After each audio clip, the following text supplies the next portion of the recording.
اعوذ باللہ من الشیطان الرجیم بسم اللہ الرحمن الرحیم اللہم صلی وسلم علی محمد وعلی آل محمد بعدد کل شیء معلوم لک الصلاة والسلام علیک یا سیدی یا رسول اللہ وعلی آلک و اصحابک یا سیدی یا حبیب اللہ۔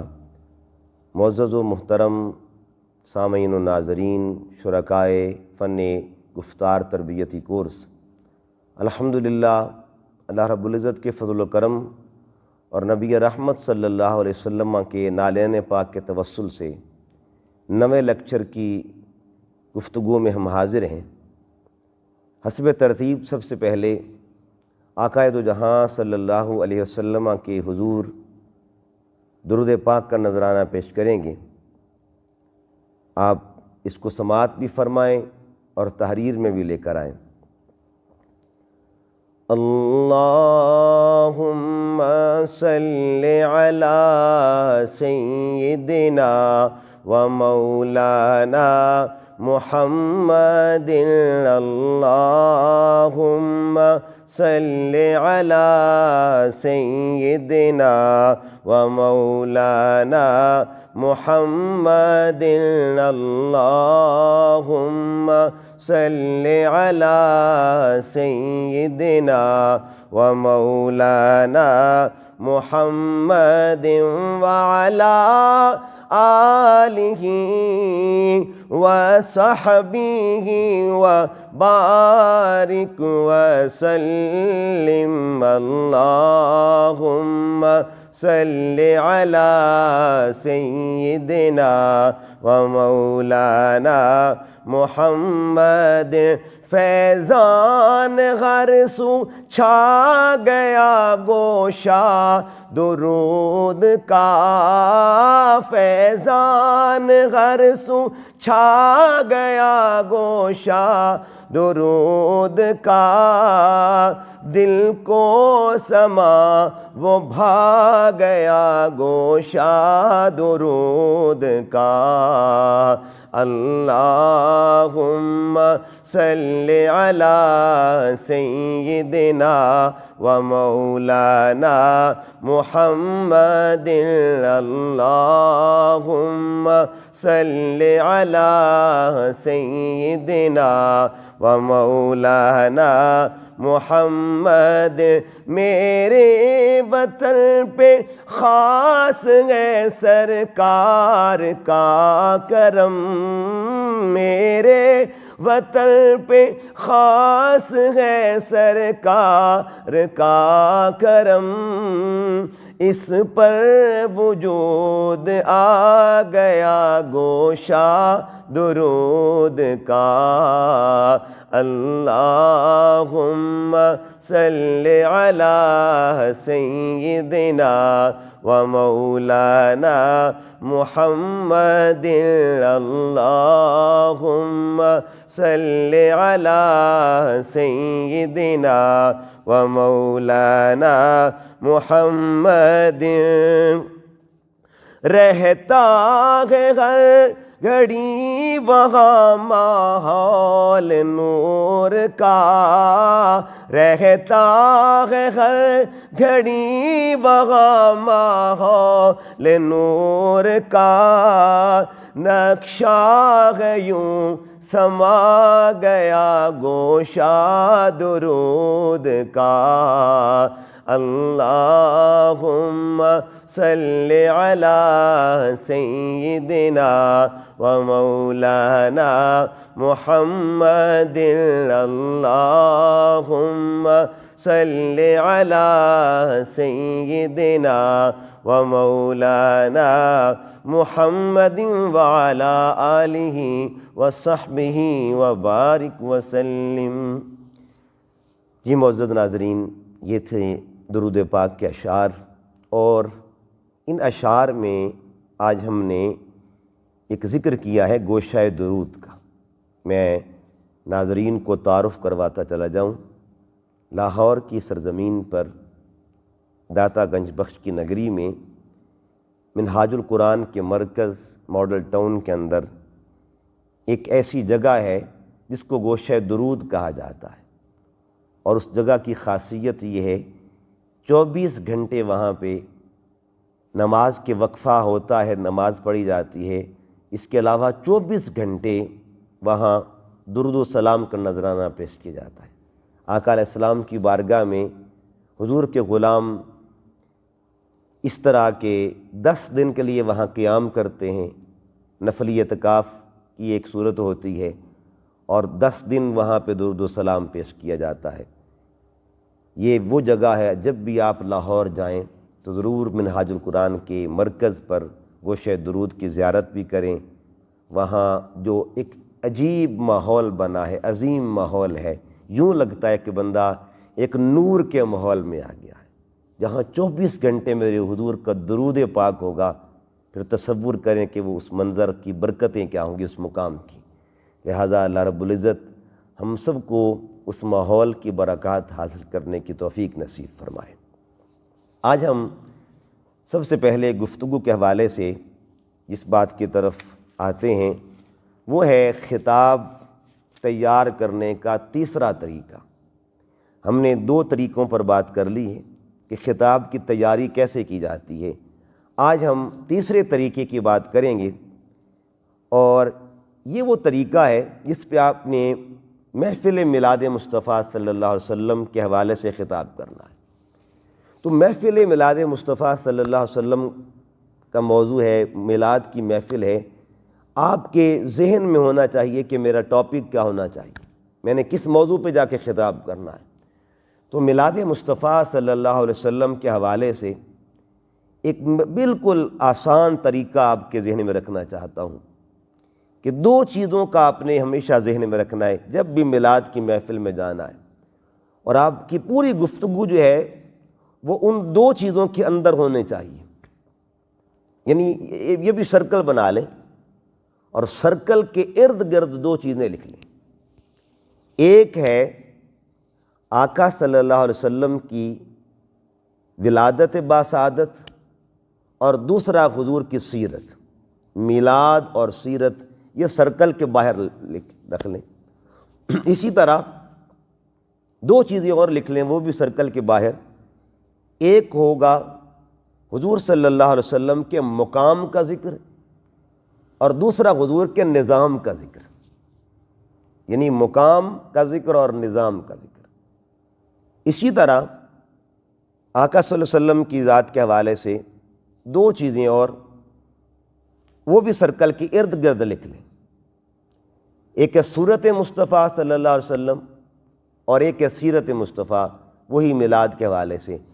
اب جب آپ نے صورت پر بات کرنی ہے نا، تو آپ کے پاس اس طرح کا کرائیٹیریا ہو، اس طرح کا آپ کے پاس اسکیچ ہو کہ آپ محفل میلاد میں ہر دفعہ نیا خطاب کرنے کے موڈ میں ہو، نیا خطاب کرنے کی تیاری میں ہو۔ تو اب دیکھیے اس کی پھر کیسے سبیل کیسے بنے گی، وہ کیسے اس کا طریقہ بنے گا۔ آپ نے حضور کی صورت پر خطاب کرنا ہے۔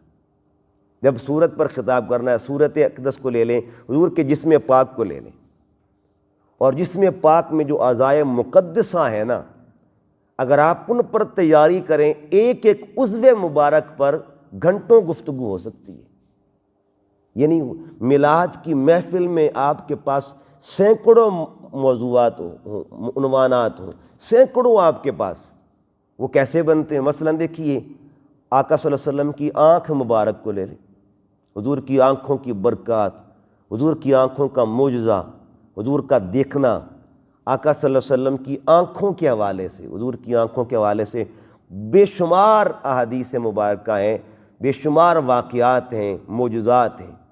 اس کے بعد آقا صلی اللہ علیہ وسلم کے دست اقدس کو لے لیں، بے شمار معجزات حضور کے دست اقدس کے، بے شمار معجزات تصرفات کے حوالے سے دیکھیں۔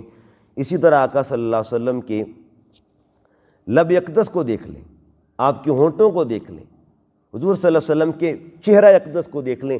چہرے پر تو آپ 10 جمعے پڑھا سکتے ہیں آسانی کے ساتھ، اتنا مواد آپ کو ملے گا، اتنا مواد ملے گا۔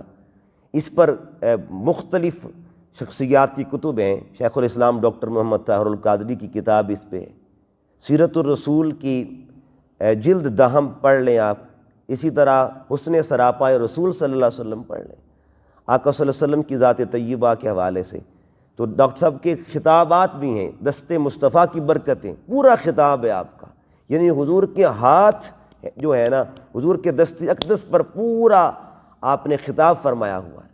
اور علماء کرام کو دیکھیں اور دیکھیں کہ سرچ کریں کہ کس نے حضور کے دست اقدس کے موضوع پر بات کی ہے، کس نے سرکار کی ہونٹوں پر بات کی ہے، کس نے سرکار کے جمال پر بات کی ہے، کس نے حضور صلی اللہ علیہ وسلم کے نالین پر بات کی ہے، کس نے آقا صلی اللہ علیہ وسلم کے یعنی حضور صلی اللہ علیہ وسلم کی گفتگو پر بات کی ہے، آقا صلی اللہ علیہ وسلم کی سماعت پر، کانوں کے حوالے سے، کان جو گوش ہے مبارکہ جو ہے، کس طرح کس نے بات کی ہے۔ تو اس طرح جو ہے آپ نے حضور صلی اللہ علیہ وسلم کی اعضائے مقدسہ میں سے ایک عضو کو لے لیں گے نا تو میلاد کا خطاب آسانی سے، تو کم از کم حضور کی اعضائے مقدسہ کے حوالے سے آپ کے پاس 10 خطابات ہونے چاہیے۔ تو پھر اب جب بھی میلاد کی محفل میں جائیں گے تو انشاءاللہ کسی قسم کی ٹینشن نہیں ہوگی کہ میں نے تو آج میں پہلے دیکھیں نا، اب میں جا رہا ہوں تو آج میں نے جا کے حضور کی انگلی پر بات کرنی، انگلی کا اشارہ جو ہے، پھر حضور صلی اللہ علیہ وسلم کی یہ جو انگشت مبارک ہے، انگشت مبارک، تو اس پہ بات کریں۔ بات یہ ہے کہ یہ قرآن پاک میں سے بھی ذکر ہوگا، قرآن کی تفسیر میں سے احادیث مبارکہ واقعات بھی ہیں، تو آپ اس طرح کریں، اعضاء کے خطاب کو پہلے 10 منٹ کا، یعنی آپ نے آج حضور کے ہاتھ پر گفتگو کرنی ہے 10 منٹ، پھر ٹائم بڑھاتے رہیں، تو 10 منٹ اعضاء کو دیں، حضور کی مبارک کانوں پر بات کرنی ہے، آقا کی مبارک آنکھوں پر بات کرنی ہے، سرکار کے منہ مبارک پر، حضور کے منہ مبارک پر آپ خطاب تیار کر سکتے ہیں۔ یعنی دیکھیں بخاری شریف کے اندر حدیث ہے، واللیل کی زلفیں ہیں، واللیل کی آیت پڑھ لیں آپ، پورا منہ مبارک پر خطاب ہو جائے گا۔ آپ والضحیٰ پڑھ لیں، حضور کے چہرے پہ خطاب ہو جائے گا۔ آپ ید اللہ فوق ایدیہم قرآن کی آیت پڑھ لیں، حضور کے ہاتھ پر بات ہو جائے گی۔ آپ الم نشرح لک صدرک پڑھ لیں، حضور کے سینے پہ بات ہو جائے گی۔ تو آقا صلی اللہ علیہ وسلم کے سینہ اقدس کی بات ہو جائے گی۔ جب سینہ اقدس کی بات ہوگی پھر شق صدر کا واقعہ بھی، وہ بھی آپ، پھر شق صدر سے جو اس کے عظمتیں ہیں وہ ان کا ذکر ہوگا۔ آقا علیہ السلام کے سینے کی جب بات ہوگی تو حضور کے قلب سینہ اقدس پر قرآن نازل ہوا، اس اندر دل اقدس بھی ہے، قلب اقدس بھی ہے، قلب پر بات ہوگی۔ تو اس طرح آپ آسانی کے ساتھ حضور کی اعضاء کو لیتے ہیں، مقدس اعضاء کو، اور اعضائے مقدسہ پر آپ خطاب کرتے ہیں۔ پھر معجزات جو ہیں، حضور کے ہاتھوں کے معجزات، یہ برکات، یہ بھی خطاب، ہاتھوں کے معجزات کیا ہے، حضور کے کانوں کے معجزات کہ آقا صلی اللہ علیہ وسلم کا دور سے سننا، قریب سے سننا، بعید سے سننا، یہ ساری چیزیں جو وہاں پہ آ جائیں گی۔ آقا صلی اللہ علیہ وسلم کا یعنی دیکھیں نا، حضور صلی اللہ علیہ وسلم کا پتھروں کو سننا، پتھروں کا سلام پڑھنا اور حضور کا سننا، آقا صلی اللہ علیہ وسلم کی یعنی عرش پر جو باتیں ہوں حضور کا اس کو سننا۔ ایک پتھر گرا تھا، آقا صلی اللہ علیہ وسلم نے فرمایا آج وہ پتھر جو ہے کتنے سال سے مثلاً گر رہا ہے، آج اس کی آواز، حضور نے اس کی آواز سنی۔ تو اس طرح سماعت پر بھی بات کریں گے، تو یہ اس طرح اعضائے مقدسہ پر آپ جب گفتگو کریں گے تو ایک ایک عضو مبارکہ پر آپ پورا خطاب تیار کر سکتے ہیں۔ اسی طرح جب اعضائے مقدسہ یعنی اعضائے مقدسہ لکھ لیں باہر سرکل میں، اندر کم از کم حضور کے 10 اعضائے مقدسہ کو لے لیں، آپ صلی اللہ علیہ وسلم کے 10 اعضائے مقدسہ کو لے لیں، اس میں سرکار صلی اللہ علیہ وسلم کے منہ مبارک کو لے لیں، حضور کے منہ مبارک کے ساتھ دست اقدس کو لے لیں، آقا صلی اللہ علیہ وسلم کی انگشت مبارک کو لے لیں، حضور کے کان مبارک لے لیں، آقا حضور صلی اللہ علیہ وسلم کا چہرہ انور لے لیں، حضور کے نالین لے لیں، حضور کا سینہ لے لیں۔ یہ ساری یعنی ان مقدس اعضاء جو ہیں ان پر آپ خطاب، تو باہر اعضائے مقدسہ لکھیں، سرکل کے یہ لفظ لکھیں اعضائے مقدسہ، اندر تمام اعضاء کے نام لکھیں کہ فلاں عضو کی برکتیں، فلاں عضو کی برکتیں۔ تو اس طرح آپ کی خطاب۔ اسی طرح ایک ہوگا اعضائے مقدسہ اور دوسرا خطاب ہوگا عادات مقدسہ۔ اب باہر ایک سرکل کو بنائیں، باہر عادات لکھیں، عادات میں حضور صلی اللہ علیہ وسلم کی کا صبر دیکھ لیں، آقا صلی اللہ علیہ وسلم کی عادتیں جو ہیں، حضور کا اخلاق دیکھ لیں، آقا حضور صلی اللہ علیہ وسلم کا جس طرح تواضع دیکھ لیں، حضور کی عاجزی کا اظہار اللہ کے حضور کیسے کرتے تھے، آقا صلی اللہ علیہ وسلم کا حسن خلق، مہمان نوازی کو دیکھ لیں سرکار کی، یتیموں پر شفقت دیکھ لیں۔ تو سیرت کے جتنے پہلو ہیں نا، یہ آپ اگر ان پر خطاب تیار کرنے بیٹھ جائیں تو کم از کم آپ کو 15-20 خطاب سیرت پہ تیار ہو سکتے ہیں، 15-20 خطاب آپ کو اعضائے مقدسہ پر تیار ہو سکتے ہیں، حضور کی صورت پہ تیار ہو سکتے ہیں، آقا صلی اللہ علیہ وسلم کی صورت پر تو بے شمار خطاب تیار ہو سکتے ہیں۔ لہٰذا دو چیزوں کو آپ نے آج دیکھنا ہے، ان پہ فوکس رکھنا ہے، اس پہ پھر آگے ان کے پھر اقسام بنتی جائیں گی، یعنی صورت مصطفیٰ اور سیرت مصطفیٰ، صورت مصطفیٰ اور سیرت مصطفیٰ۔ صورت پر بھی خطاب بہت سے تیار ہو سکتے ہیں، سیرت پر بھی بہت سے خطاب تیار ہو سکتے ہیں۔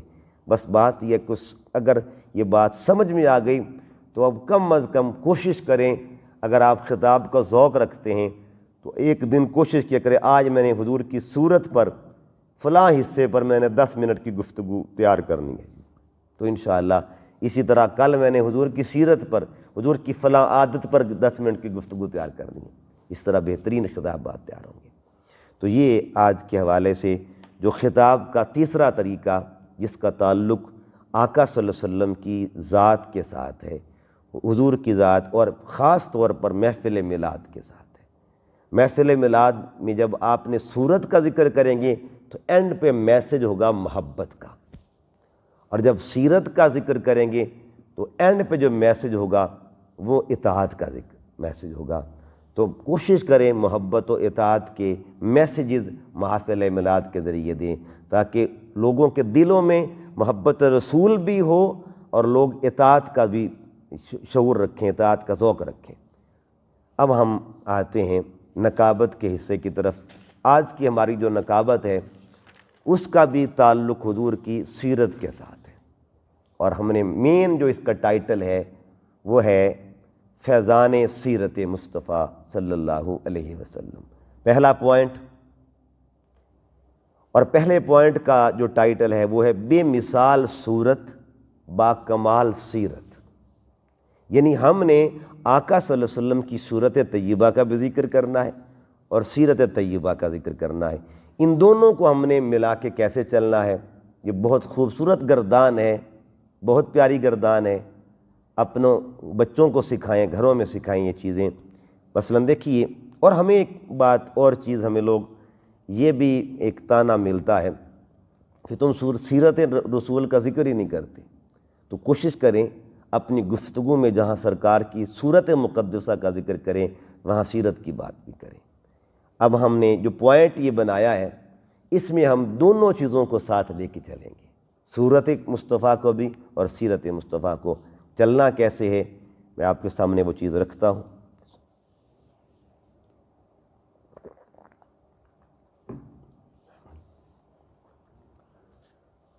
سامعین محترم، آئیے اس بے مثال ہستی کی بات کریں، آئیں ہم اس بے مثال ہستی کی بات کریں جن کی صورت کو قرآن والدہا کہتا ہے، جن کی سیرت کو داعین الی اللہ کہتا ہے، جن کی صورت کو والقمر کہتا ہے، جن کی سیرت کو فصلی لربک وانحر کہتا ہے، جن کی صورت کو ما زاغ البصر کہتا ہے، جن کی سیرت کو وَأَمَّا السَّائِلَ فَلَا تَنْهَرْ کہتا ہے، جن کی صورت کو سراجم منیرہ کہتا ہے، جن کی سیرت کو مبشرم و نذیرہ کہتا ہے، جن کی صورت کو یاسین کہتا ہے، اور جن کی سیرت کو وَإِنَّكَ لَعَلَىٰ خُلُقٍ عظیم کہتا ہے۔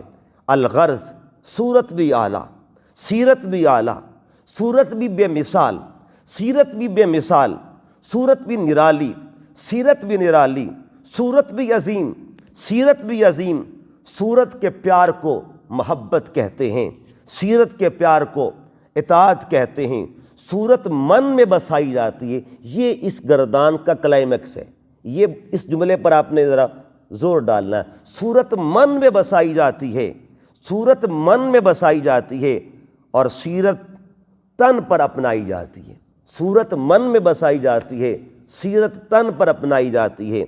جب صورت کا ذکر ہو تو معبد کا خیمہ یاد آتا ہے، اور جب سیرت کی بات ہو تو مکہ کی گٹھڑی والی بڑھیا یاد آتی ہے۔ جو صورت دیکھتا ہے وہ بھی دیوانہ بن جاتا ہے، جو سیرت دیکھتا ہے وہ بھی دیوانہ بن جاتا ہے۔ معلوم یہ ہوا صورت بھی بے مثال ہے، سیرت بھی بے مثال ہے۔ شاعر لکھتا ہے سیرت و صورت مصطفیٰ بے مثال، سیرت و صورت مصطفیٰ بے مثال، کملی والے کی ہر ادا بے مثال، چہرہ بددہا کی ضیاء بے مثال، چہرہ بددہا کی ضیاء بے مثال، اور خلق حبیب خدا بے مثال، جن کے ہاتھوں کو قرآن ید اللہ کہے، جن کے ہاتھوں کو قرآن ید اللہ کہے، جن کے ہاتھوں کو قرآن ید اللہ کہے، وہ یتیموں کا ہے آسرا بے مثال، جن کے آنے سے روشن جہاں ہو گیا، جن کے آنے سے روشن جہاں ہو گیا، اور اللہ کو سجدہ کیا بے مثال۔ سید الخلق ہیں، سید الخلق ہیں، یعنی ان کی خلق بھی کمال کی ہے اور خلق بھی کمال کا ہے۔ سید الخلق ہیں، تمام کائنات میں سب سے عظیم اگر کسی کا خلق ہے وہ بھی ذات مصطفیٰ ہے، اور تمام کائنات میں جن کی پیدائش سب سے عظیم ہے وہ بھی میرے آقا کی ذات ہے۔ سید الخلق ہیں اور سید الخلق ہیں، دونوں اطراف ہیں، مرتبہ بے مثال، خلق کے بادشاہ، خلق کے بادشاہ، یعنی خلق کے بادشاہ جو آپ کا کردار ہے، آپ کی جو سیرت ہے، خلق کے بادشاہ، حسن کے شہنشاہ، خلق کے بادشاہ، حسن کے شہنشاہ، فیض دونوں کا سب کو ملا بے مثال، فیض دونوں کا سب کو ملا بے مثال، صورت مصطفیٰ کا دیوانہ حسن، صورت مصطفیٰ کا دیوانہ حسن، سیرت مصطفیٰ سے بھی سچی لگن، امتزاجی حسین پہ ہے کامل یقین، امتزاجی حسین پہ ہے کامل یقین، اپنی بخشش کا یہ سلسلہ بے مثال، امتزاج حسین پہ ہے کامل یقین، اپنی بخشش کا یہ سلسلہ بے مثال، سیرت و صورت مصطفیٰ بے مثال، کملی والے کی ہر ادا بے مثال۔ اب ذرا دوسرے پوائنٹ کی طرف آتے ہیں، وہ بھی اسی طرح اسی انداز میں ہے، تھوڑا سا مختلف سے کہ اس کو شروع کیسے کرنا ہے ہم نے۔ سامعین محترم، اللہ رب العزت نے قرآن حکیم میں ارشاد فرمایا لَقَدْ كَانَ لَكُمْ فِي رَسُولِ اللَّهِ أُسْوَةٌ حَسَنَةٌ، تمہارے لیے اس عظیم رسول کی زندگی بہترین نمونہ ہے۔ یہ آیت مقدسہ میرے حضور کی سیرت کا تعارف کروا رہی ہے۔ آئیے ہم دیکھتے ہیں وہ عظیم ہستی جن کی صورت بھی لازوال، سیرت بھی لازوال، وہ کس طرح کی صورت ہے، وہ کیسی سیرت ہے۔ صورت میں انداز ہے، سیرت میں نماز ہے، صورت میں جمال ہے، سیرت میں کمال ہے، صورت میں تبسم ہے، سیرت میں تکلم ہے، صورت میں نگاہ ہے، سیرت میں حیا ہے، صورت میں ادا ہے، سیرت میں وفا ہے، صورت میں وجاہت ہے، سیرت میں شفقت ہے، صورت میں رخسار ہے، سیرت میں کردار ہے، صورت میں پیشانی ہے، سیرت میں سجدے ہیں، صورت میں ہاتھ ہیں، سیرت میں دعائیں ہیں، صورت میں زبان اقدس ہے، اور سیرت میں خلق اقدس ہے، اخلاق اقدس ہے۔ صورت میں نور ہے تو سیرت میں ظہور ہے۔ جب یہ پڑھ لینا ہے، اب ان کے ساتھ شعر ایڈ کرنے ہیں۔ کملی والے کی سیرت کی کیا بات ہے، کملی والے کی سیرت کی کیا بات ہے، ہر ادا اور عادت کی کیا بات ہے، ہر ادا اور عادت کی کیا بات ہے۔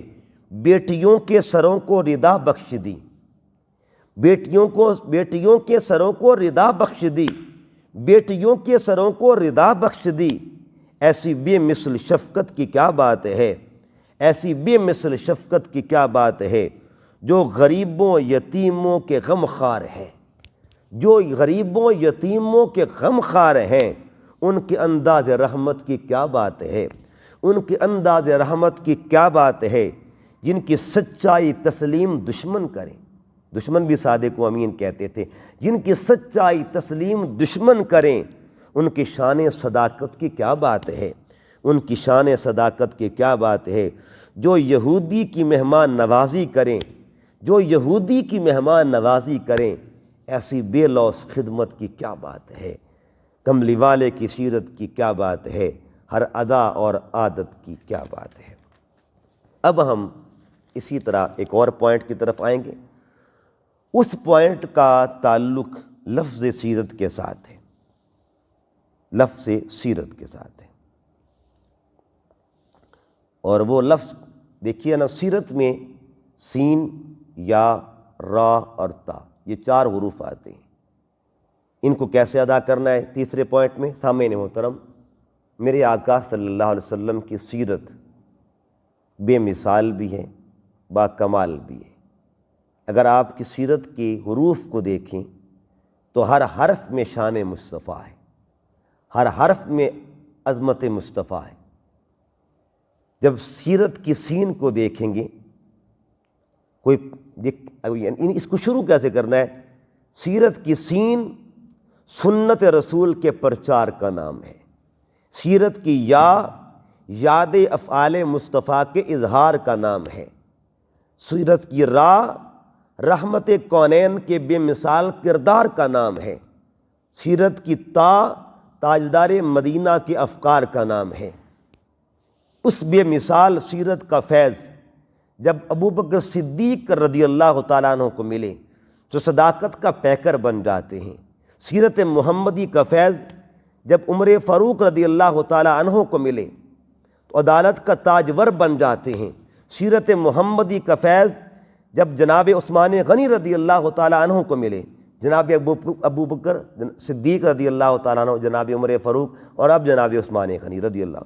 سیرت محمدی کا فیض جب جناب عثمان غنی کو ملے تو سخاوت کا پیکر بن جاتے ہیں۔ سیرت محمدی کا فیض جناب مولا علی کو ملے تو شجاعت کا پیکر بن جاتے ہیں۔ سیرت محمدی کا فیض جناب امام حسن کو ملے تو امن کا پیکر بن جاتے ہیں۔ سیرت محمدی کا فیض جب امام حسین کو ملے تو استقامت کا پیکر بن جاتے ہیں۔ جب سیرت محمدی کا فیض اولیاء کو ملے تو غوث اعظم کا تقویٰ بنتا ہے، داتا علی حجویری کا اخلاق بنتا ہے، خواجہ اجمیر کی استقامت بنتی ہے، سلطان باہو کا فقر بنتا ہے، اور میاں محمد بخش صاحب کی عاجزی بنتی ہے۔ بقول شاعر، ہر طرف اجالا ہے سیرت محمد کا، ہر طرف اجالا ہے سیرت محمد کا، رنگ ہی نرالا ہے سیرت محمد کا، رنگ ہی نرالا ہے سیرت محمد کا۔ اہل بیت و اصحابہ اولیاء کی سیرت، اہل بیت و اصحابہ اولیاء کی سیرت، ایک حسین حوالہ ہے سیرت محمد کا، ایک حسین حوالہ ہے سیرت محمد کا۔ تو اب ہم اس کے چوتھے پوائنٹ کی طرف آتے ہیں سیرت مصطفیٰ صلی اللہ علیہ وسلم کے حوالے سے، اور اس کا چوتھا پوائنٹ جو ہے اس میں ہم نے حضور کی سیرت مقدسہ کے جس گوشے کا ذکر کرنا ہے اس گوشے کو گوشہ علم کہتے ہیں، گوشہ تعلیم کہا جاتا ہے۔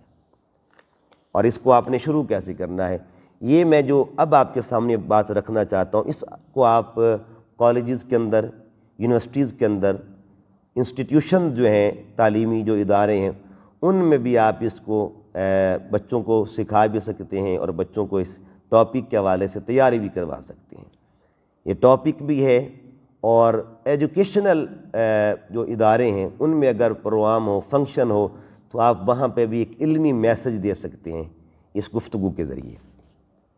اس کو شروع کیسے کرنا ہے؟ علم کی شمع جلی میرے نبی کے صدقے، علم کی شمع جلی میرے نبی کے صدقے، سارے عالم نے اسی شمع سے ذو پائی ہے۔ علم کی شمع جلی میرے نبی کے صدقے، سارے عالم نے اسی شمع سے ذو پائی ہے۔ اور اس کے بعد ہے جن کی بعثت میں جن کی بعثت کے مقاصد میں ہے شامل تعلیم، جن کی بعثت کے مقاصد میں ہے شامل تعلیم، ان کے فیضان سے تبدیل یہ تعلیم آئی ہے۔ سامعین محترم، علم وہ نور ہے جو ظلمت کو روشنی میں بدلتا ہے، جو پستیوں کو بلندیوں میں بدلتا ہے، جو جہالت کو حکمت و دانائی میں بدلتا ہے، جو زوال کو عروج میں بدلتا ہے، جو دہشت گردی کو امن میں بدلتا ہے، جو گمراہی کو ہدایت میں بدلتا ہے، جو فطور کو شعور میں بدلتا ہے۔ علم فضیلت آدم کا ذریعہ بنا، علم قرآن کا پیام اول بنا، علم مقاصد بعثت مصطفیٰ میں شامل ہوا، علم قرآنی آیات کا مضمون بنا، علم اصحاب صفہ کی پہچان بنا، علم بدر کے قیدیوں کا فدیہ بنا، علم مسلم امہ کی عروج کا ذریعہ بنا۔ جناب والا یا سامعین محترم، جب تاریخ کے اوراق کا مطالعہ کیا جائے تو معلم کائنات کے حسین تعلیمی نظام پر نظر پڑتی ہے۔ جب عرب کا ماحول جہالت میں ڈوبا ہوا تھا، بد امنی کا راج تھا، ایسے حالات میں معلم کائنات کی آمد ہوئی، علم کے باب کھلنے لگے، جہالت کے اندھیرے چھٹنے لگے، غار حرا کی خلوتوں سے نکلنے والا نور پورے عالم پر پھیلتا گیا۔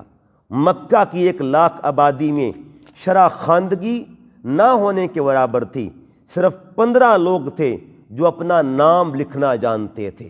پھر اسی مکہ سے علم کے شاہ سوار نکلے۔ معلم اعظم نے مکہ کی سرزمین پر ایک شاندار، مدینہ کے سرزمین پر ایک شاندار انسٹیٹیوشن قائم کیا جس کو صفہ کا نام دیا جاتا ہے۔ یہ بورڈنگ سکول بھی تھا، یعنی جو صفہ مدینہ طیبہ میں آج بھی اس کی یاد ہے، آج بھی وہاں پہ وہ جگہ ہے جس کو صفہ کا نام دیا جاتا ہے، جہاں صحابہ کرام دن رات رہتے تھے، پڑھائی کرتے تھے، ڈے اسکالرز بھی آتے تھے اور دن کے وقت پڑھ کر چلے جاتے تھے۔ اس درسگاہ سے 100 سے لے کر 1000 تک صحابہ کرام نے فراغت حاصل کی۔ تاجدار کائنات نے مدینہ کے مختلف مساجد میں 9 سکولز قائم کیے۔ معلم کائنات نے لکھنے کا باقاعدہ شعبہ قائم کیا، جہاں ہر چیز کی تحریر کا بندوبست اور ہر چیز کے تحریر کا انتظام، وہاں ریٹن ڈاکومنٹس تیار کیے جاتے تھے۔ آپ نے خود 229 خطوط مختلف بادشاہوں کو لکھے، سرداروں کو لکھے، قبائل کو لکھے۔ سرکاری خطوط پر سٹیمپس لگانے کو بھی آقا علیہ السلام نے رواج دیا تاکہ پتہ چلے یہ آفیشیل ڈاکومنٹس ہیں، جعلی ڈاکومنٹس نہیں ہیں۔ اسی طرح خاص موضوعات میں اسپیشلائزیشن، اس کا بھی آقا صلی اللہ علیہ وسلم نے آغاز شروع کیا۔ حضرت عمر فاروق فرماتے ہیں جو قرآن میں اسپیشلائزیشن کرنا چاہتا ہے وہ ابی بن کعب کے پاس چلا جائے، جو قانون یعنی لاء سمجھنا چاہے وہ معاذ بن جبل کے پاس چلا جائے، جو حساب و کتاب اور مالیات یعنی اکاؤنٹس کے حوالے سے سمجھنا چاہے وہ میرے پاس آ جائے۔ اور پھر فرماتے ہیں جو کمپریہنسو علم سیکھنا چاہتا ہے وہ حضرت علی کے پاس چلا جائے۔ یعنی بہت سے علوم جن کو اللہ پاک کے حبیب صلی اللہ علیہ وسلم نے باب العلم کا درجہ عطا کیا اور خود فرمایا انا مدینۃ العلم وعلی بابھا۔ معلم کائنات کی اس عظیم الشان نالج موومنٹ کو شاعر یوں خراج محبت پیش کرتا ہے: معلم کائنات آقا ہے جامع کل صفات جہات آقا، معلم کائنات آقا ہے جامع کل جہات آقا، تمام شاہان علم پائیں، تمام شاہان علم پائیں تمہارے در سے خیرات آقا۔ جو علم ظاہر یا علم باطن، جو علم ظاہر یا علم باطن ہے آپ سب کی، ہے آپ کی سب صفات آقا، خدا نے ایسا سکھا دیا ہے، خدا نے ایسا سکھا دیا ہے جامع العلم ذات آقا، ہے جامع العلم ذات آقا۔ تو یہ حضور کے سیرت کا گوشہ علم تھا جس کی میں نے آپ کے سامنے ابھی تذکرہ کیا۔ اب آپ کے سامنے میں ایک بہت سی دلچسپ اور بھی حصہ رکھنا چاہتا ہوں سیرت مقدسہ کا۔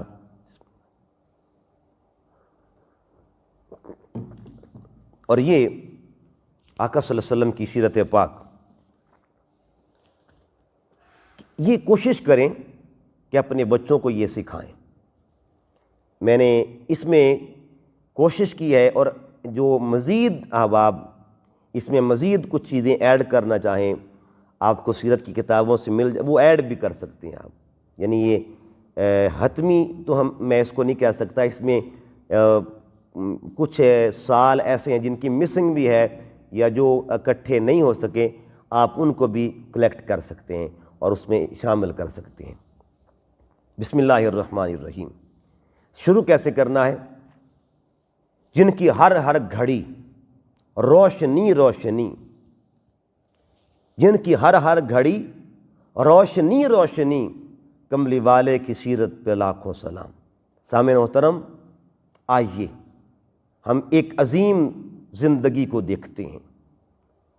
وہ 63 سال جو کائنات انسانیت کے لیے ماڈل ہیں، جو کائنات انسانیت کے لیے بہترین نمونہ ہیں، وہ 63 سال جو نور ہی نور ہیں، وہ 63 سال جو مشعل راہ ہیں، وہ 63 سال جو انسان کو عظیم سے عظیم تر بنانے کا سبب بنتے ہیں۔ آئیے ان عظیم لمحوں کی بات کرتے ہیں۔ میرے آقا صلی اللہ علیہ وسلم کی سیرت طیبہ، حضور کے حیات پاک کا پہلا سال، سیدہ آمنہ کی پاکیزہ گود میں آنکھ کھولی اور سیدہ حلیمہ سعدیہ پرورش کے لیے لے گئیں۔ دوسرا سال وہ بھی آپ نے بنو سعد میں گزارا۔ تیسرا سال حضرت حلیمہ سرکار کو واپس سیدہ آمنہ کے پاس لائیں، لیکن پھر 2 سال کے لیے مزید لے گئیں۔ چوتھا سال شق صدر کا واقعہ پیش آیا، سینہ اقدس چاک ہوا، نہ خون نکلا نہ میرے آقا بے ہوش ہوئے۔ 5واں سال حضرت آمنہ کے سپرد کیا حلیمہ سعدیہ نے۔ 6واں سال عظیم ماں ابوا کے مقام پر وفات پا گئی۔ 7واں سال دادا جان نے پوتے کی سرپرستی فرمائی۔ 8واں سال جناب عبد المطلب کا وصال ہوا۔ 9واں سال چچا ابو طالب کے زیر کفالت آ گئے۔ 10واں سال، 11واں اور 12واں سال اسی محبت میں گزرتا ہے۔ پھر 13واں سال، 12واں سال، آخر پر پہلا سفر ہجرت ملک شام کی جانب کیا۔ عجائبات دیکھے گئے۔ 13واں سال بھی اسی محبت میں گزرا۔ 14واں سال حرب فجار کی جنگ میں حصہ لیا۔ 20 سال کی عمر میں حلف الفضول میں شرکت کی۔ 24 سال کی عمر میں دوسرا سفر تجارت کیا۔ 25 سال کی عمر میں سیدہ خدیجہ سے نکاح فرمایا۔ 26 سال کی عمر میں وہ حیرہ راہب کے پاس گئے۔ 28 سال کی عمر میں حضرت قاسم پیدا ہوئے۔ 30 سال کی عمر میں سیدہ زینب کی ولادت ہوتی ہے۔ 33 سال کی جب عمر ہوئی سرکار کی تو سیدہ رقیہ پیدا ہوتی ہیں۔ 34 سال کی جب سرکار اقدس کی عمر ہوتی ہے تو سیدہ ام کلثوم تشریف لاتی ہیں، ان کی ولادت ہوتی ہے۔ 35 سال کی عمر میں خاتون جنت سیدہ فاطمہ الزہرا سلام اللہ علیہا، ان کی ولادت باسعادت ہوتی ہے۔ 36 سال کی عمر میں تعمیر کعبہ میں وسعت فرمائی۔ 40 سال کی عمر مبارک میں پھر کیا ہوا؟ میرے کریم آقا صلی اللہ علیہ وسلم پر وحی نازل ہوتی ہے۔ اقرا بسم ربک الذی خلق، خلق الانسان من علق، اقرا وربک الاکرم الذی علم بالقلم، علم الانسان ما لم یعلم۔ 41 سے 43 سال تک دار ارقم میں حضور تبلیغ کرتے رہے۔ 43واں سال جب ہوا، حکم الہی سے، امر الہی سے دعوت عام آپ نے فرمائی۔ 45واں سال ہجرت حبشہ کا پہلا سفر ہوا۔ 46 سال کی عمر میں حضرت امیر حمزہ دولت اسلام سے مشرف ہوئے۔ 47 سال جب سرکار کی عمر مبارک ہوتی ہے اس وقت حضرت عمر فاروق نے کلمہ پڑھا۔ اسی طرح جب 50واں سال آتا ہے جس کو عام الحزن کا نام دیا گیا، اس سال 2 عظیم ہستیوں کا حضور سے جدائی ہوئی، داغ مفارقت دے گئیں۔ ایک ہستی کو جناب ابو طالب رضی اللہ تعالیٰ عنہ کہا جاتا ہے، اور دوسری ہستی کو جناب سیدہ خدیجۃ الکبریٰ سلام اللہ علیہا کہا جاتا ہے۔ اسی طرح 51 سال کی جب عمر ہوئی میرے آقا کی تو واقعہ معراج ہوا۔ 52 سال کی جب عمر ہوئی تو بیعت عقبہ ثانیہ ہوتی ہے۔ 53 سال جب عمر ہوئی تو ہجرت مدینہ میرے کریم آقا صلی اللہ علیہ وسلم فرماتے ہیں، مکہ سے مدینہ کا سفر کرتے ہیں، ساتھ جناب ابوبکر صدیق ہیں اور حضور مدینہ طیبہ تشریف لے کے آتے ہیں۔ 54 اس کے بعد پھر جب 54 سال کی عمر ہوئی مسجد قباء کی تعمیر ہوئی، اسلام میں پہلی نماز جمعہ پڑھی گئی۔ اسی طرح عاشوراء کا روزہ رکھا گیا۔ 55 سال جب عمر ہوئی تو سیدہ کائنات اور مولا علی کی شادی امر الہی سے طے پائی گئی۔ اسی طرح جب 56 سال کی عمر سرکار کی ہوتی ہے تو پہلی بار عید الفطر اور عید الاضحیٰ ادا فرمائی۔ 55 سال کی عمر جب 55 سال کی عمر میں عید الفطر اور عید الاضحیٰ ادا فرمائی، اور اس کے بعد پھر آقا صلی اللہ علیہ وسلم کی ذات طیبہ کی عمر اقدس ماہ رجب المرجب میں جب بیت المقدس کی بجائے خانہ کعبہ کو قبلہ بنایا گیا تو اس وقت آقا صلی اللہ علیہ وسلم کی عمر مبارک تقریباً 56 سال تھی۔ اس کے بعد میرے کریم آقا صلی اللہ علیہ وسلم کی عمر مبارک 56 سال ہی کی عمر میں امام حسن مجتبیٰ کی ولادت ہوتی ہے۔ 57 سال کی عمر میں امام حسین کی ولادت ہوئی۔ جب آقا صلی اللہ علیہ وسلم کی عمر مبارک 57 سال ہوتی ہے تو امام حسین مولا علی اور سیدہ کائنات کی گھر میں آپ کی ولادت ہوتی ہے، اور اس طرح نانا جان کو نواسہ امام حسین کی صورت میں اللہ پاک نے عطا فرمایا۔ اسی طرح 58 سال کی جب میرے سرکار کی عمر ہوئی آیت تیمم نازل ہوتی ہے، غزوہ خندق اسی میں ہوا۔ 59 سال جب میرے سرکار کی عمر ہوئی حدیبیہ کا واقعہ پیش آیا۔ 60 سال جب سرکار اقدس کی عمر ہوتی ہے تو اس سال حضرت صفیہ اور جناب ام حبیبہ کا نکاح سرکار سے ہوتا ہے۔ آقا صلی اللہ علیہ وسلم کو اسی سال زہر دیا گیا تھا، لیکن آپ پر اتنا زیادہ اثر نہ کیا زہر نے۔ آپ کے ساتھ ایک صحابی رسول تھے جو اسی زہر کی اثر سے شہید ہو گئے تھے۔ اسی طرح جب سرکار کی عمر مبارک 61 برس ہوتی ہے تو مکہ فتح ہوتا ہے۔ اسی سال غزوہ حنین پیش آیا۔ اسی سال حضرت ابراہیم کی ولادت ہوتی ہے۔ جب سرکار کی عمر مبارک 62 سال ہوتی ہے تو پہلی مرتبہ حضرت ابوبکر صدیق کی قیادت میں سرکار حج کے لیے اپنے غلاموں کو روانہ کرتے ہیں۔ اسی سال باقاعدہ حج ہوا، پہلی بار گورنروں کو مختلف علاقوں میں روانہ کیا گیا، وفود کی آمد ہوتی ہے، غزوہ تبوک ہوتا ہے۔ اسی سال مسجد درار کی تعمیر ہوئی اور اس کا انہدام ہوا، اس کو گرا دیا گیا حکم رسول صلی اللہ علیہ وسلم پہ۔ اور جب 63 سال سرکار کی عمر مبارک ہوتی ہے تو میرے آقا صلی اللہ علیہ وسلم نے اسی سال حج بھی فرمایا، اور حج میں خطبہ حجۃ الوداع پیش فرمایا جو منشور حیات ہے۔ ایسا خطبہ جس کو غیر مسلم بھی سلام پیش کرتے ہیں، اس کے ہر آرٹیکل کے اندر انسانیت کے لیے اور ایسا کمال کا اس میں آقا صلی اللہ علیہ وسلم نے منشور دیا ہے جو انسانی ہدایت کے لیے کافی ہے، انسانی رہنمائی کے لیے کافی ہے۔ حضور کی وہ گفتگو جو تھی آج تک اوراق پر، تاریخ کے اوراق پر محفوظ ہے، حسین لفظوں سے محفوظ ہے۔ تو اسی سال پھر آقا صلی اللہ علیہ وسلم 63 سال کی عمر میں اپنے مولا کے حضور رفیق اعلیٰ کی ملاقات کے لیے حضور تشریف لے کے جاتے ہیں، اور یہ جو حضور کا وصال ہوا اس میں بھی حضور کا اختیار شامل تھا۔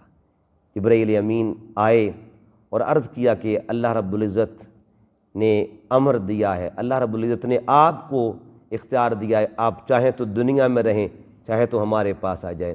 تو آقا صلی اللہ علیہ وسلم نے اللہ کی ملاقات کو قبول فرما لیا، اللہ کے وصال کو قبول فرما لیا۔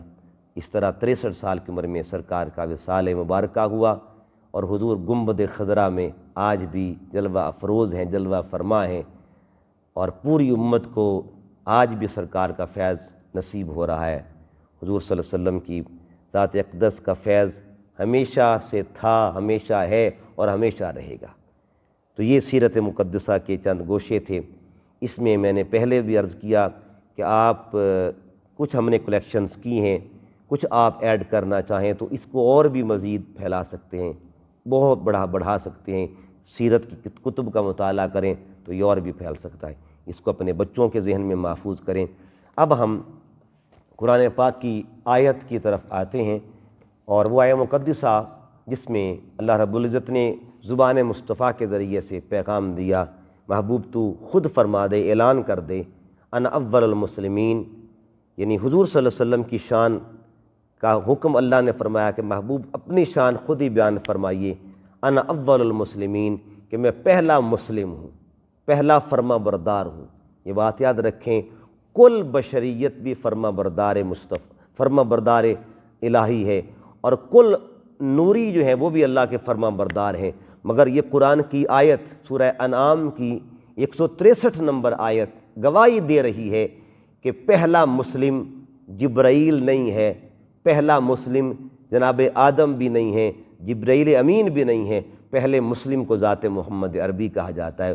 حضور اول ہیں، اور یہ بات یاد رکھیں، اول دو طرح کا ہوتا ہے عام طور پر، اولی زمانی اور اول مکانی۔ اولیت زمانی کیا ہے کہ زمانے ایک سال اول، اگلے سال کوئی اور اول۔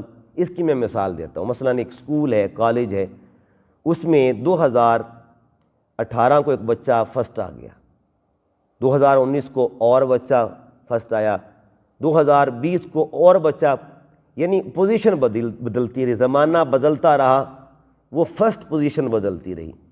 2018 میں اور فرسٹ تھا، 2019 میں اور، 2020 میں اور فرسٹ ہے۔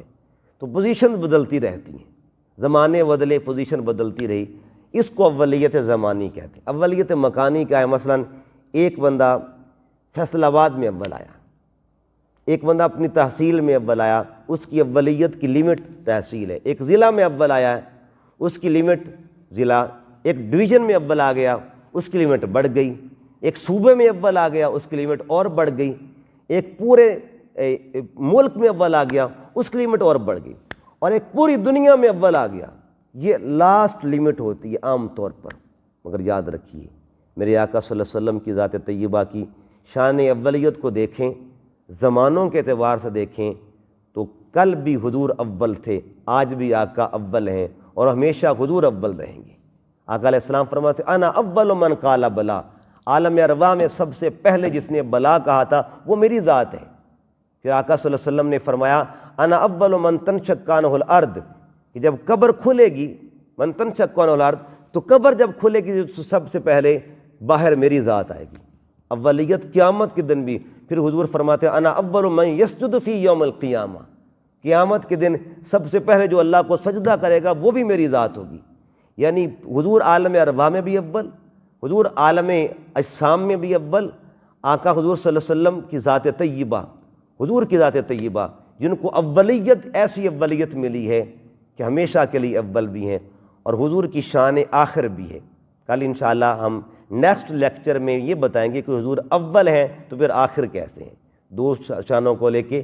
اولیت زمانی بھی، جس طرح ایک اولیت علاقے تک ہوتی ہے، میرے آقا صلی اللہ علیہ وسلم کی اولیت کسی ملک کے لیے تک نہیں، کسی صوبے تک نہیں ہے، بلکہ آقا صلی اللہ علیہ وسلم کی اولیت کی شان یہ ہے وما ارسلناک الا رحمۃ للعالمین، تمام زمانوں میں بھی اول مصطفیٰ ہیں، اور تمام جہانوں میں بھی اول مصطفیٰ صلی اللہ علیہ وسلم ہیں۔ حدیث پاک کی طرف آتے ہیں۔ آج کی حدیث پاک ہم حضور سیدہ فاطمۃ الزہرا کی شان میں اور آپ کے بچوں کی شان میں، اللہ رب العزت کے پیارے حبیب صلی اللہ علیہ وسلم نے ارشاد فرمایا فاطمۃ سیدۃ نساء اہل الجنہ، فاطمہ جنت کی تمام عورتوں کی سردار ہے۔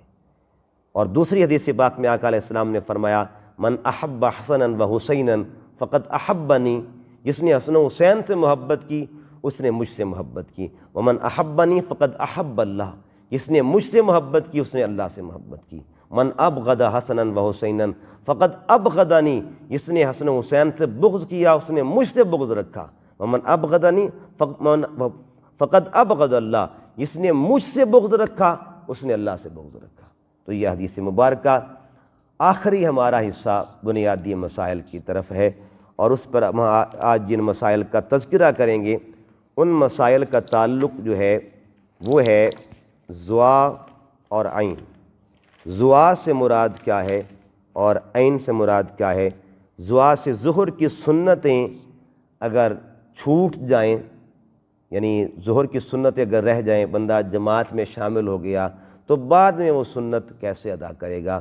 یہ بات یاد رکھیں، اکثر یہ ہوتا ہے کہ بندہ آ گیا مسجد میں، ظہر کی سنتیں اس نے نہیں پڑھی، جماعت کھڑی ہے تو جماعت میں آ کے شامل ہو گیا، بعد میں اب جب پڑھے گا نماز تو پھر ترتیب کیا رکھے گا؟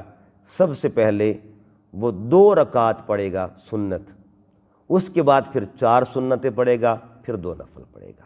اسی طرح ایک ہوتا ہے زہار۔ زہار ایک ٹرم ہے۔ زہار کا مطلب کیا ہے؟ اپنی بیوی سے اگر کوئی یہ کہے کہ تو میرے لیے میری ماں کی طرح ہے، یعنی اس کو ماں کی طرح تشبیہ دے، تو پھر کیا ہوتا ہے؟ اس پر پھر زہار واجب ہو جاتا ہے۔ زہار کا پھر کفارہ کیا ہے؟ اس کی بھی 3 صورتیں ہیں۔ پہلی صورت یہ ہے کہ جو بندہ ایسے اپنی بیوی کو کہے گا، یعنی کسی ایسے رشتے کے ساتھ تشبیہ دے جو اس پر ہمیشہ کے لیے حرام ہے، ایسے رشتے کے ساتھ جو تشبیہ دے، ماں کے ساتھ، بہن کے ساتھ تشبیہ دے۔ نمبر 1 کفارے کی پہلی صورت یہ ہے غلام آزاد کرے، اور اب چونکہ یہ اب دور نہیں ہے وہ اب اس طرح کا، تو دوسری صورت یہ ہے کہ 2 ماہ کے مسلسل روزے رکھیں، یہ کفارہ زہار ہے۔ اگر روزوں کی طاقت نہ رکھ سکے، ہمت نہ رکھے، یعنی بوڑھا ہے، کمزور ہے، یا اور کوئی بیماری ہے، کوئی اس طرح کی صورتحال ہے، تو پھر کیا ہے؟ 60 مسکینوں کو 2 وقت کا کھانا کھلائے، یہ تیسری صورت ہے۔ تو اب ہم عین کی طرف آتے ہیں۔ عین سے ہم عید کے حوالے سے کہ یہ جو عید ہے، عید کی نماز کو واجب کا درجہ دیا گیا ہے، اور جو عید کا خطبہ ہے اس خطبے کا درجہ سنت والا ہے۔ عید کی نماز واجب ہے، عید کا خطبہ سنت ہے۔ یہ اب اس کی جو آپ نے ترتیب جو ہوتی، عید کی نماز پڑھنے کی ترتیب کیا ہے؟ ترتیب یہ ہے کہ پہلی رکعت میں، اس میں زائد تکبیرات ہوتی ہیں ٹوٹل، پہلی رکعت میں بھی اور دوسری میں بھی 3 تکبیرات زائد ہوتی ہیں، ایکسٹرا ہوتی ہیں۔ پہلی بار جب ہاتھ اٹھانا ہے اللہ اکبر کہہ کے تو ہاتھ باندھ لینے ہیں، ثنا پڑھنی ہے، ثنا پڑھنے کے بعد پھر ہاتھ اٹھا کے ہاتھ چھوڑ دینے ہیں، دوبارہ پھر ہاتھ اٹھا کے چھوڑ دینے، تیسری بار جب ہاتھ اٹھانے ہیں تو پھر باندھ لینے ہیں۔ پھر اسی طرح معمول کے مطابق سورہ فاتحہ کوئی صورت ہے، اور اسی طرح رکوع اور سجدہ ہے۔ دوسری رکعت میں پہلے تلاوت شروع کرنی ہے سورہ فاتحہ کی، کوئی صورت ملانی ہے، اور رکوع میں جانے سے پہلے، یعنی تلاوت کے اینڈ پہ، قرات کے اینڈ پہ کیا کرنا ہے؟ جب کوئی صورت پڑھ لینی ہے پھر ہاتھ اٹھا کے اللہ اکبر کہہ کے ہاتھ چھوڑ دینے ہیں، دوسری بار پھر چھوڑ دینے ہیں، تیسری بار پھر چھوڑ دینے ہیں، اور چوتھی بار رکوع میں چلا جانا ہے۔ یہ عید کا طریقہ ہے۔ یہ جمعہ کے حوالے سے، جمعہ میں خطبہ جو ہوتا ہے وہ نماز سے پہلے ہوتا ہے، عید کا جو خطبہ ہے وہ نماز کے بعد ہوتا ہے۔ جمعے کے خطبے کا درجہ واجب کا ہے، اور عید کے خطبے کا درجہ سنت کا ہے۔ اللہ کے حضور عرض گزار ہوں، اللہ پاک ہماری گفتگو کو، اس عرض گزاری کو اپنی بارگاہ میں قبول فرمائے۔ والسلام علیکم ورحمۃ اللہ وبرکاتہ۔